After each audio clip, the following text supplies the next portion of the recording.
Did you know that intense infatuation can eventually destroy love? Well, this has so much to do with what causes the downfall of our relationships. And if you aren't already familiar with this concept, which I find most people are not, I will challenge you to be here today to stick in this video and do a thought exercise with me that will help you prevent yourself from losing a cherished relationship in the future. And you may have a few insights into what is actually happening here and how infatuation is telling you about voids that may exist within the relationship to yourself. So, if you're new here, my name is Thais. Welcome to this channel. I'm the founder of the Personal Development School. I run a very busy client-based practice for over 10 years, and I put daily content out here for you to learn all about your subconscious mind, attachment styles, and healing your relationships, particularly the relationship to yourself. So, if you don't want to miss any content, please subscribe below. So, this is a topic that I find to be really controversial because I think that we often want to hold on to our feelings of infatuation and justify them. And to be really clear, this is not me saying that excitement and infatuation and chemistry in a relationship is bad. In fact, I'm not saying that at all. I'm saying that it's telling us really powerful things about ourselves. And if we don't take away those powerful learnings, as we evolve through the different stages of relationships, those very things that we infatuated with will destroy the relationship. In fact, that's often how it goes.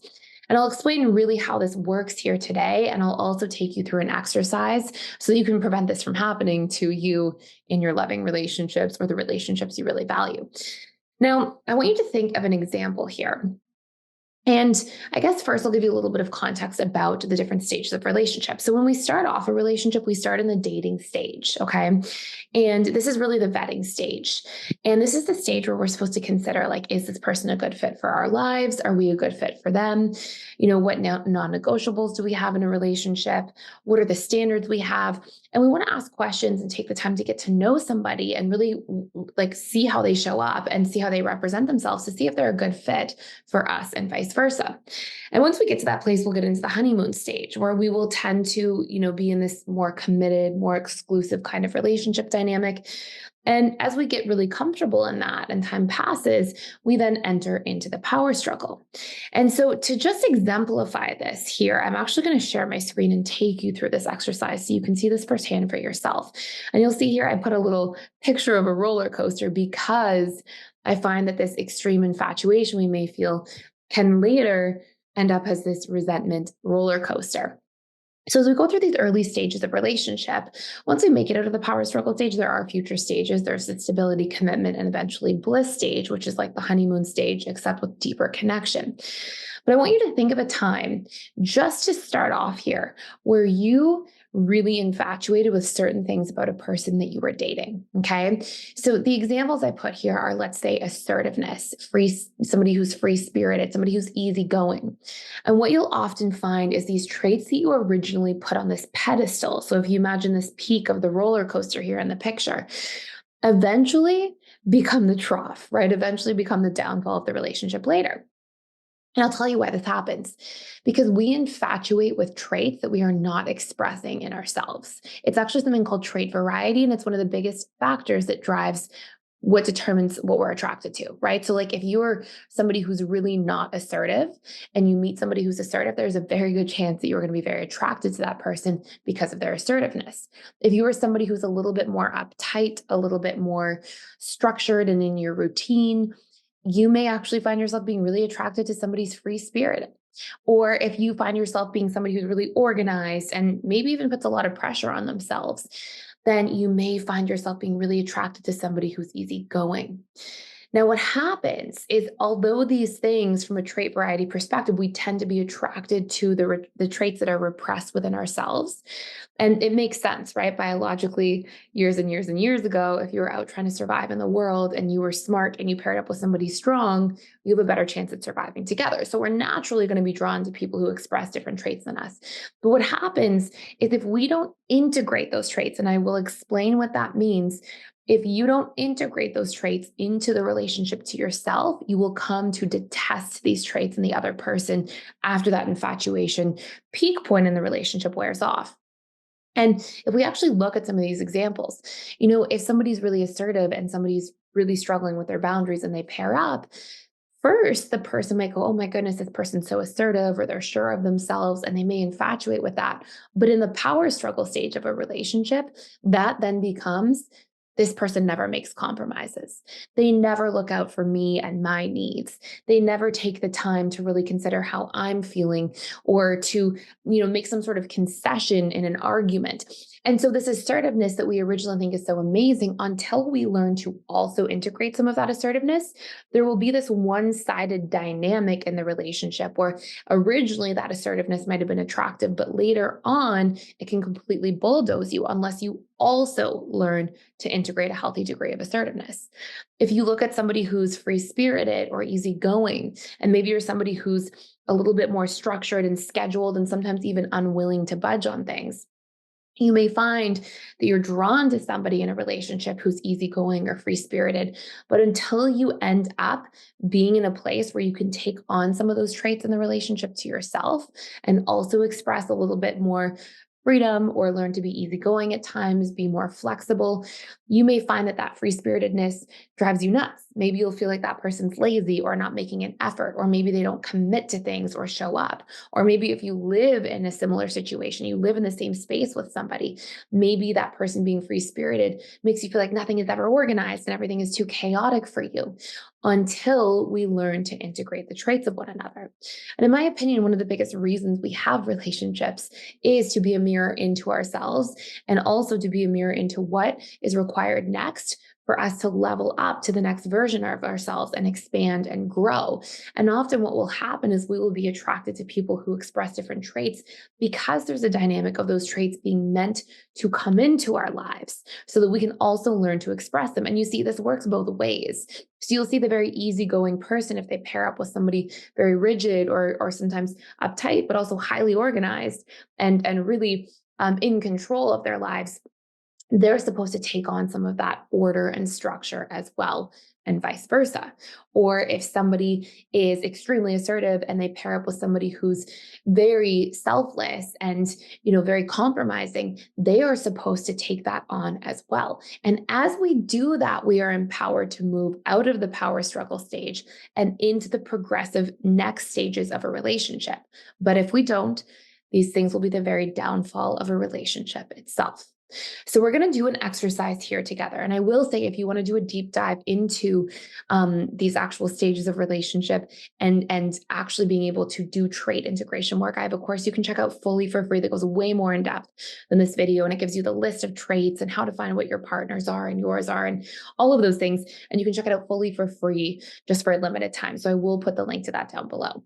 But here's this exercise to kick it off. So number one, I want you to see this for yourself. So I want you to take some time, and you can do this in your mind as well, if you're listening to this on the go. But I want you to think of the top 3 traits that you found yourself putting on a pedestal in your past relationship. Maybe you thought somebody was really confident or outgoing or physically attractive, or maybe they were spontaneous, and I want you to think of those things that you were really drawn to. Okay. And then the second part, once you have those 3 things, I want you to score yourself from 1 to 10 at how much you express this trait or how much you thought you expressed this trait. Okay. Sometimes we can have somebody, for example, who put somebody on a pedestal because they're dating somebody who they find to be very physically attractive. And maybe that other person is also very physically attractive, but as a child, they were bullied for their appearance, for example. And so they're not owning the trait in their perception of themselves. So they still put that on a pedestal elsewhere, but they're not actually owning the appreciation of their own physical body or physical features. So we can have a trait that we literally are not expressing, or we can have a trait that we are disowning because we perceive that we are not that trait. Okay. So I want you to score yourself here from 1 to 10 in terms of how much you expressed the thing you were so infatuated with in somebody else, those traits or a really big trait that you notice. And usually what you'll see is the things that you're so drawn to, you have low expression of. So you'll find like, oh, I was drawn to assertiveness. Wow, my assertiveness score was like a 2 out of 10. Or wow, I was really drawn to that person who was super easygoing. Wow, my ability to be easygoing was like a 1 out of 10. We'll usually see these dynamics. You may even see things like, wow, I was really drawn to that person who made me feel seen and who was very present. And wow, my capacity to be present with myself is 0 out of 10. So I want you to take a look at these things. They're telling us really powerful messages about the relationship to ourselves. And then number three, um, I want you to notice how it caused you to feel frustrated later. So try to notice later on as the relationship progressed, if you didn't take on some of that trait yourself, did you notice that this made you feel frustrated or resentful or angry or, upset or out of control? And I want you to notice different contexts at which that occurred. So you may say, for example, that, I would be really affected and hurt by somebody's assertiveness when they weren't willing to compromise in an argument or weren't trying to see my side. Or I would feel really let down by somebody's assertiveness when I wanted to make plans and everything had to be on that person's time. Or I felt really overwhelmed by their assertiveness when I would feel bulldozed in a situation. So I want you to think of different examples where this happened to you and how it may have caused you frustration. And you'll see this really clear link that the things that we have disowned within ourselves, when other people express them, you will see that those tend to be the things that we were originally so drawn to, but then so frustrated by.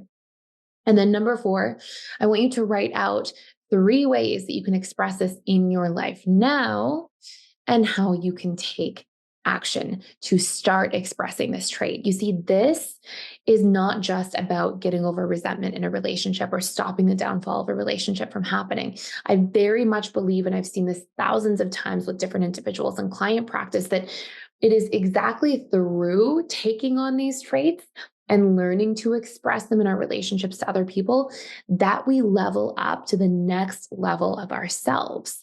I've often seen, for example, that somebody who's attracted to somebody assertive, when they take in that trait, that assertiveness then helps them grow in their career or grow in their family relationships where they felt chronically unheard. And it will open up multiple areas of your life as you do this work.